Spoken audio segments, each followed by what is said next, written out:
The majority of mainstream watch companies stay on well-worn paths. Once they discover a solution that works, they gradually advance.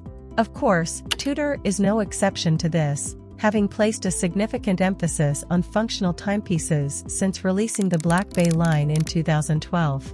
But let's just say that how they've gone about developing that collection, especially over the past year, hasn't been entirely anticipated.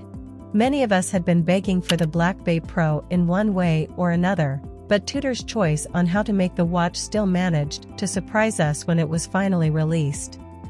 In this video, we'll examine the Black Bay Pro in detail and offer you our frank opinion. For the most recent Tudor and Rolex news, make sure to like this video and subscribe to our channel. That way, you won't miss anything. We can continue to bring you the best videos about Tudor and Rolex with your support.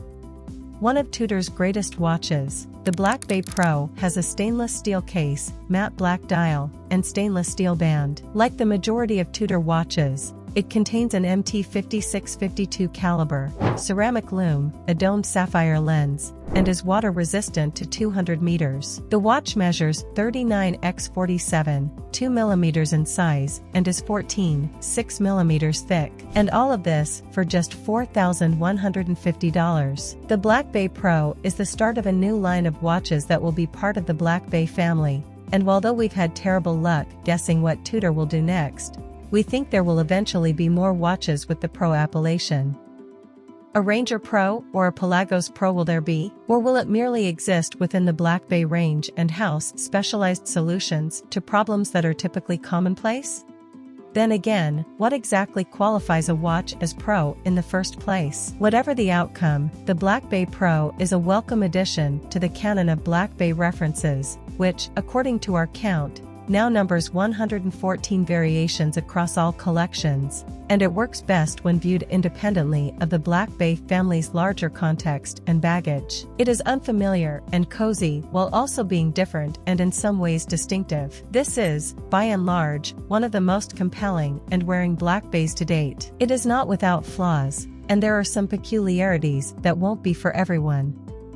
Similar to the Black Bay 58, the Black Bay Pro has a 39mm steel case that measures just a little bit more than 47mm from lug tip to lug time. This watch is little thinner than the 58, at just under 15mm. Since this watch's release, that last number has drawn a lot of criticism. We'll address it a little bit later in this article. This watch is powered by the same MT5652 caliber, which was developed by Kinesi and is COSC certified, as the Black Bay GMT, which was released in 2018. According to Tudor, who created Kinesi in 2016 and has collaborated with brands like Breitling and Chanel, who now own a 20% stake in the make, it is a manufacture movement. I'll stop talking about things you already know. What is everyday life like with the Black Bay Pro like? Simply put, pretty outstanding. When it comes to wearing a watch and going about your day, certain watches are better than others. These watches are simple and utilitarian without being uninteresting, and they disappear when not in use or needed. These are all qualities of the Black Bay Pro. Despite its flaws, it's a remarkably comfortable watch to wear every day. In fact, I wish it had a few more oddities or quirks to enjoy and draw attention to more frequently. Its design, complexities, or construction are unremarkable, but it nonetheless manages to make you care about the watch in other ways. Another tale is how exactly it accomplishes this. The Black Bay Pro achieves a balance in every department, including the thickness, which minimizes any individual flaw. The Pro has a great footprint, sits in a perfect location on the wrist where it won't interfere with daily activities, and evenly distributes weight as it tucks into the ideal region. ISWC 3706. The diameter, lug-to-lug distance, and thickness are almost same between the Black Bay Pro and the 3706. Heck, the dial's viewing area is the same diameter. The Pro's head weighs 86 grams compared to the IWC's 81 grams, which explains the hardly perceptible difference on the wrist. Although it has an automatic chronograph movement as opposed to the GMT function of the Pro, the 3706 is also criticized for its thickness. Nevertheless, the two watches wear remarkably similarly, which means they managed to get around one unflattering measurement with a small footprint and a case that does it well. As the profile tucks a little more of the thickness into a belly that tucks under the case wall, I'd argue the IWC achieves it even better than the Tudor. My opinion is that Tudor could, if they wanted to, avoid a lot of the criticism it receives regarding the Pro's thickness by carefully controlling the case profile. Similar to the Black Bay 41, the Black Bay Pro exposes almost its whole thickness in a vertical case wall. As a result, it stands tall and the thickness is obvious at first glance. The thickness measurement would be much less of a concern for many prospective purchasers if they had retained the case wall at the same height as the Black Bay 58 but inserted a deeper screw in the case back to hold the greater thickness of the movement. Despite this, it is unnecessary to worry about the thickness of this watch. The fact that it wears flawlessly and is not a dressy watch is truly what matters the most. If it were 12 millimeters thick, would I be praising it? Yes, without a doubt, and I'll admit that it would probably be that much cozier. But since it doesn't affect how well the watch feels on the wrist, you won't hear me grousing about the thickness as it is.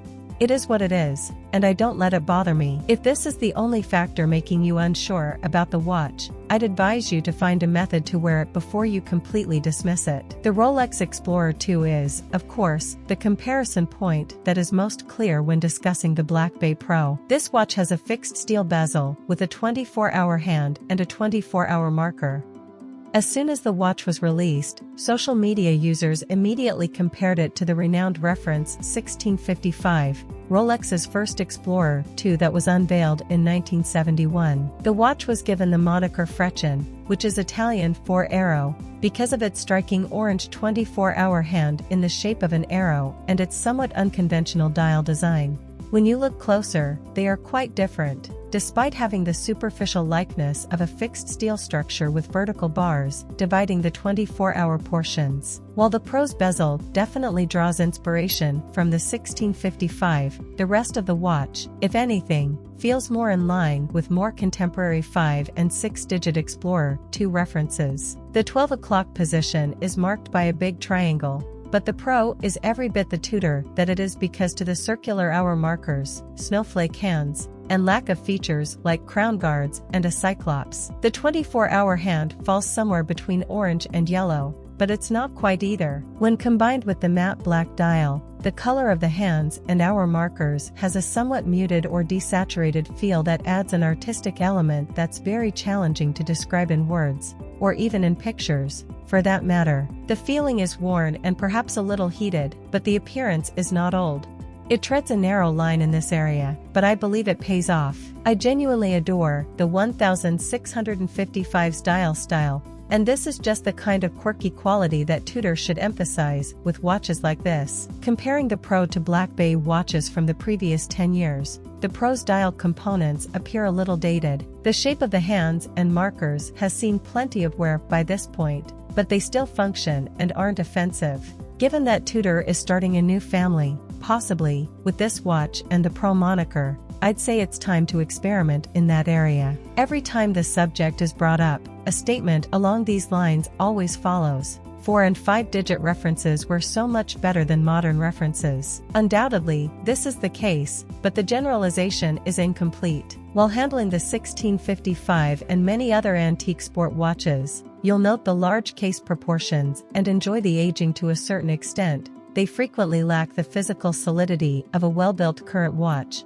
like the Black Bay Pro, when worn on the wrist. Returning to the Black Bay Pro, it's worthwhile to take another look at its dial. I've grown to enjoy a few aspects of this dial that didn't initially stand out to me. One is the design of the 24-hour hand, which, when used in conjunction with the outside bezel, starts out as wide as the minute hand and tapers to a point just beyond the chapter ring.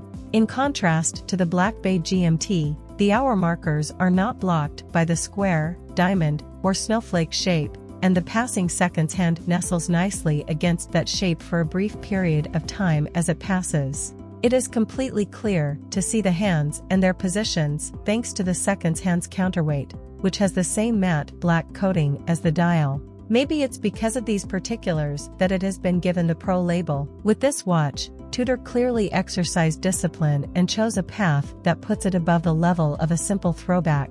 instead using contemporary methods and materials in novel ways that reveal a maturity not present in the Black Bay of the past. For better or ill, I choose the former in this situation. We sincerely hope you liked the video. If yes, kindly subscribe to our channel so you won't miss any future Tudor and Rolex news. See you again soon.